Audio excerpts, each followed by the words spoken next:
कर्मों का फल हर किसी को भुगतना ही पड़ता है। यह सत्य है कि संसार में कर्म ही सब कुछ है। कर्म में ही आपका जीवन है। कर्म के कुछ सिद्धांत हैं जिनका पालन करने से आपके जीवन को दिशा मिलती है। हर सभ्यता और समाज में समय के अनुसार कर्म के छोटे बड़े और अच्छे बुरे की परिभाषा तय की जाती है। आपकी सोच, आपके कर्म ही पहली सीढ़ी होती है। संसार का हर मनुष्य सदा सर्वदा कर्म में लीन होता है तथा तदनुसार उसे उसका फल भी मिलता रहता है। प्रकृति के नियम। यह सर्वविदिलिखित है कि जो प्रकृति के नियमों का पालन करता है वह परमात्मा के करीब माना जाता है। यदि परमात्मा भी मनुष्य के रूप में अवतरित होते हैं तो उसे भी उन सारे नियमों का पालन करना पड़ता है जो सामान्य मनुष्यों के लिए है। कर्म को पूजा मानते हुए जब हम राग द्वेष को मिटा देते हैं तब हमारा स्वभाव शुद्ध होता है। तब हमें पूरा विश्व एक परिवार दिखने लगता है। इस समय हमारा हर कर्म समाज के हित में ही होता है। कर्म किए बगैर हम एक क्षण भी नहीं रह सकते। कर्म हमारे अधीन है, उसका फल नहीं। महापुरुष और ज्ञानी जन हमेशा से कहते हैं कि अच्छे कर्मों को करने और बुरे कर्मों का परित्याग करने ही हमारी भलाई है। किसी संत से एक व्यक्ति ने पूछा कि आपके जीवन में इतनी शांति, प्रसन्नता और उल्लास कैसे है? इस पर संत ने मुस्कुराते हुए कहा था कि अपने कर्मों के प्रति यदि आप आज से ही सजग और सतर्क हो जाते हैं तो यह सब आप भी पा सकते हैं।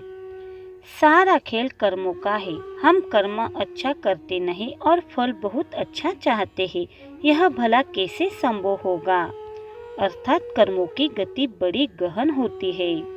अपना किया हुआ जो भी कुछ शुभ अशुभ कर्म है वह अवश्य ही भोगना पड़ता है। बिना भोगे तो सेकंडों करोड़ों कल्पों के गुजरने पर भी कर्म नहीं टाल सकता। यह वाल्मीकि रामायण का एक प्रसंग है। वाल्मीकि रामायण में वर्णित है कि एक बार भगवान श्री राम के दरबार में न्याय पाने के लिए एक कुत्ता पहुंच गया था। जब लक्ष्मण जी ने कुत्ते से पूछा कि क्या बात है तो कुत्ते ने कहा कि मुझे भगवान श्री राम से न्याय चाहिए। भगवान श्री राम उपस्थित हुए और कुत्ते से पूछा कि बताओ कैसे आना हुआ। तिने कहा कि प्रभु मैं खेत में मेड़ के बगल में लेटा था, तभी एक ब्राह्मण जो कि उस रास्ते से जा रहे थे मुझे पर अनावश्यक डंडे से प्रहार करके चोटिल किया है। मुझे न्याय चाहिए कि बिना किसी अपराध के भी ब्राह्मण ने मुझे क्यों पीटा, इसीलिए आप उस ब्राह्मण को दंड दीजिए। इस पर भगवान श्री राम ने उन ब्राह्मण को भी बुला लिया और सवाल किया कि आपने इस कुत्ते को किस कारण से पीटा है।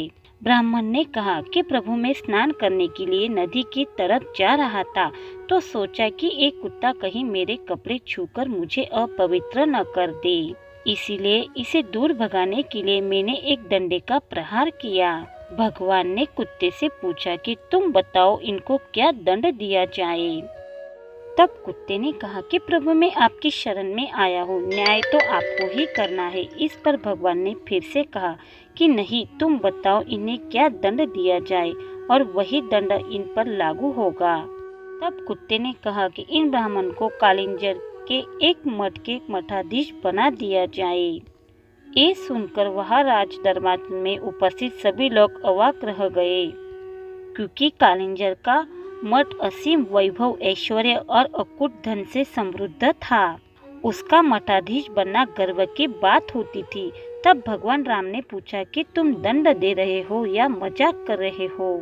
तब कुत्ते ने भगवान श्री राम से कहा कि नहीं प्रभु मैं दंड ही दे रहा हूँ, क्योंकि पिछले योनि में वहाँ का मठाधीश ही था, पर उस मठ में उपस्थित ऐश्वर्य, समृद्धि, अकूट धन ने मेरी बुद्धि भ्रष्ट कर दी थी। मुझे जो सत्य के प्रति कार्य करना था मैं गलत कर्मों में लिप्त रहने लगा। उसे ही जीवन का असली आनंद समझ बैठा, जिससे मेरे तप का तेज खत्म होने लगा और एक दिन मेरी मृत्यु भी हो गई। इसके बाद मुझे ये कुत्ते की योनि प्राप्त हुई है। मेरे कर्म इतने खराब हो गए थे कि दोबारा मनुष्य जन्म भी नहीं मिला।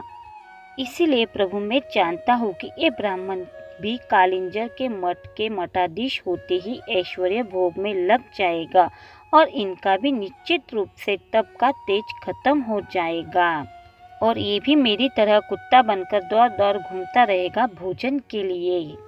कुत्ते की ये रहस्य भरी बातों को सुनकर सभी लोग आश्चर्य से भर गए।